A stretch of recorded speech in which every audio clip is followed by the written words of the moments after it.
government society in India. The main focus of this course is to sensitize students to issues of social responsibilities of business. Today, I am proud to share that we have with us eminent panelists, Mr. Nikhil Pant, Mr. Vijayavardhan, and Mr. Devjit Palit. Dr. Kasturi Das, my fellow colleague, will be moderating the panel discussion. Briefly about the speakers, Mr. Nikhil Pant is Chief Program Executive, National Foundation for CSR, Indian Institute of Corporate Affairs, Ministry of Corporate Affairs, Government of India, New Delhi. He will be just reaching in a few minutes.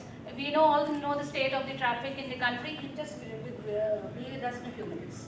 He will be giving. We have Mr. Vijayavardhan Vasireddy, who is Operation Manager, Social Investment Program, ITC, Kolkata, and he's kindly flown down from Kolkata to address you all.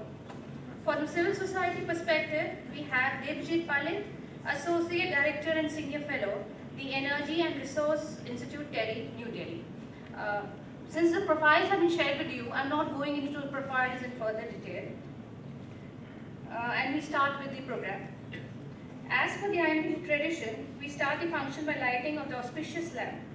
I call upon Achal, student representative, to join the panelists and Professor Kasturi in lighting the lamp. Go ahead, we start with the lighting of the lamp ceremony. We'll also call the panelists, please do come, and Professor Kasturi, please join the lighting of the lamp.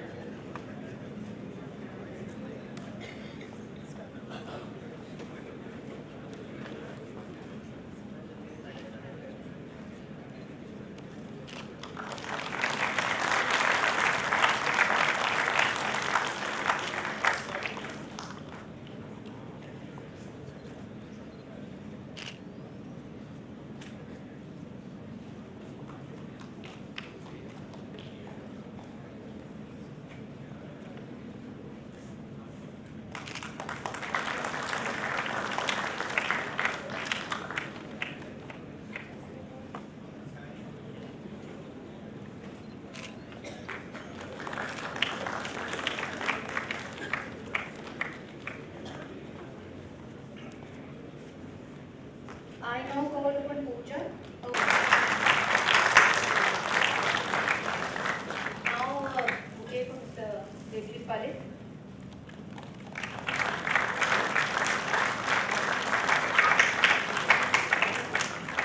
I now call upon my fellow colleague, Professor Kasturi Das, to start with the panel discussion.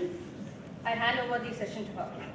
You know that this is the third year of the course, and we are so happy that we are arranging this panel discussion for the first time. Though you know that we always have guest speakers coming in, we have role plays and all other kinds of pedagogies that we try.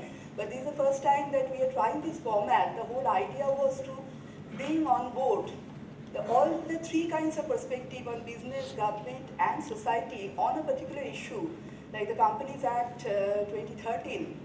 And other CSR related issues. There is so much debates going around all the time. You get to see newspaper articles, in favor of the 2% requirement. Against that, so much of debates happening at the corporate level, at the academia. So we thought that this could be a very interesting topic to focus on when we try to get these three perspectives on board. So while we were discussing this title, I'll just briefly share with that so that it also helps the panelists. We thought of this title, Leveraging CSR. Now, why leveraging CSR? Now, this we were thinking from all the three perspectives. Leverage the CSR funds for all kinds of activities which are related to the social sector. So, from government perspective, what was it that was actually the trigger for this particular requirement? And from the business perspective, we know that there are many companies which had already been doing a lot of work on CSR. And CSR, by the way, is a very broad concept, and anything and everything can come under the definition. There could be strategic CSR, there could be what we call creating shared value, the kind of model Michael Porter and Kramer that we have already discussed with you in the class, or it could be just CSR per se. So it could be various things. So how businesses can also leverage CSR for whatever their objective could be. That is another aspect of leveraging CSR from a business perspective. And finally, from the civil society's angle, one can think of how to leverage the CSR for social good, because there are so many civil society organizations who are actively working on social sector issues. And if you look at the CSR 2% requirement as well as the rules under that, there is provision for the companies to also work in close association with civil society organizations. In that context, we were really pleased to have on board Mr. Devjit Palit from TEDI, because they have been working on this Lighting a Billion Lives project, which is a very unique way of doing things for social good, because this course is on business, government and society in India, and this is a project, I think, which brings on board CSR funds as well as government support, whereas TEDI is the key implementation agency. TEDI, of course, has a lot of different kinds of works, but here TEDI is playing more like a civil society organization.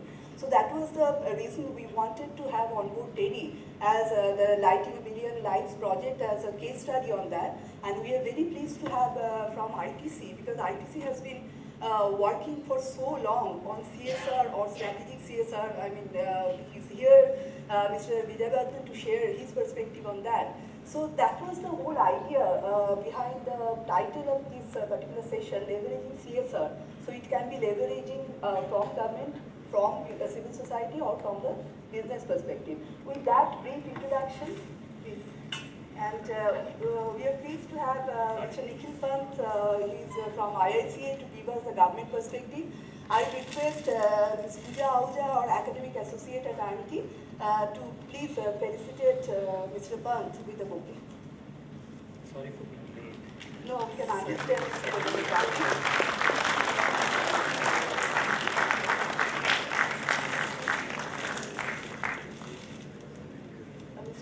the way I thought of the session is that I will start with the government perspective. So do you think that you need some time to settle down? Or Yeah, maybe just a glass of water would be fine, I okay, guess. okay. I'll just... Otherwise, we can start with the business perspective and come to So no, whatever, just give me just a minute, and in the meantime, you could just explain.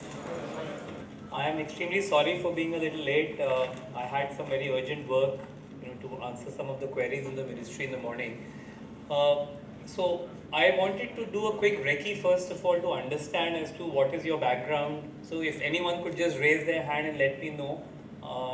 Number one, I would like to know, all of you are from one particular course? Yes. Is that so, yes or no? Yes.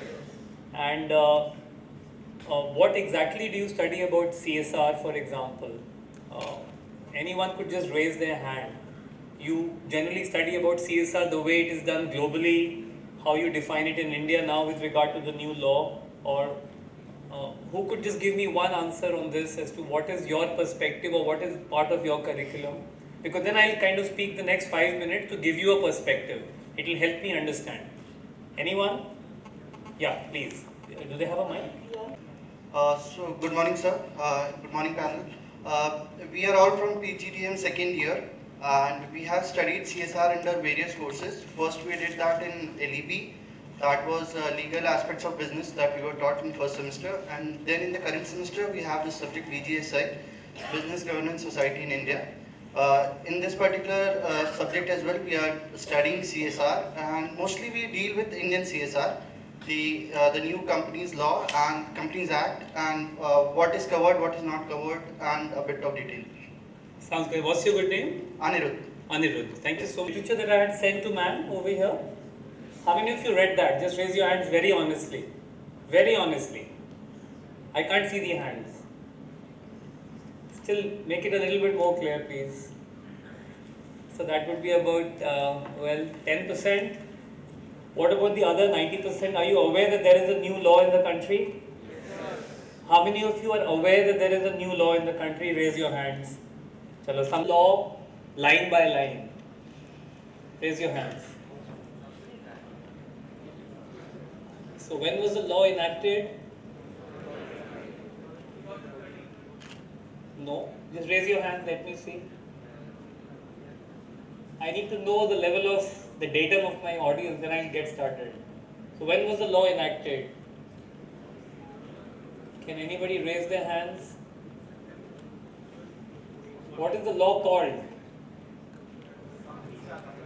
Just raise your hands. Just somebody raise your hand, please. I just take this a little bit of time, ma'am. Don't mind this, huh? Yeah. Companies Act 2013, but it was amended in 2014. So when did the law kick in? What was the date when the law actually kicked in? It got started. When was the implementation of the whole law? There's a Companies Act which has got more than 400 sections. First April 2014. Very good. 1st April 2014.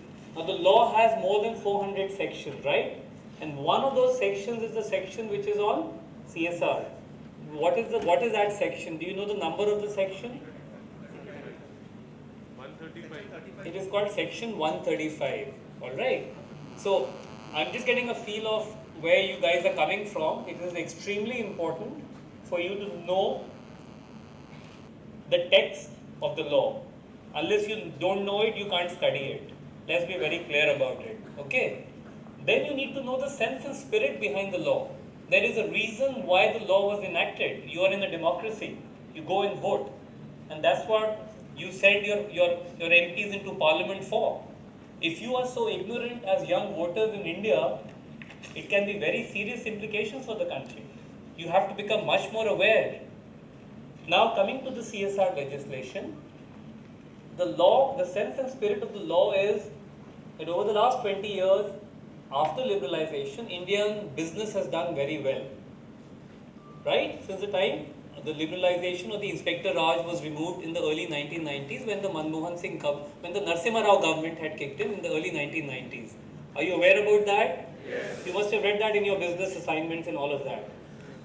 Since then, there has been a huge growth in the way businesses have happened. This also coincided with the knowledge boom, with the Googles coming in, Facebook coming in and all of that.